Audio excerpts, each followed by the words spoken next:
You ask Tiger to solve. This deals with linear equations with one unknown. The final result is r equals 1/5. Let's solve it step by step. Simplify the expression. Group like terms. Simplify the arithmetic. Group all constants on the right side of the equation. Add 3 to both sides.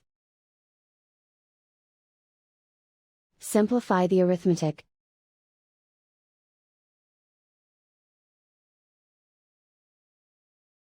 Isolate the r. Divide both sides by 15.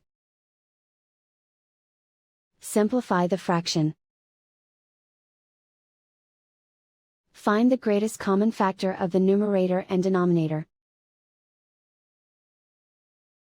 Factor out and cancel the greatest common factor.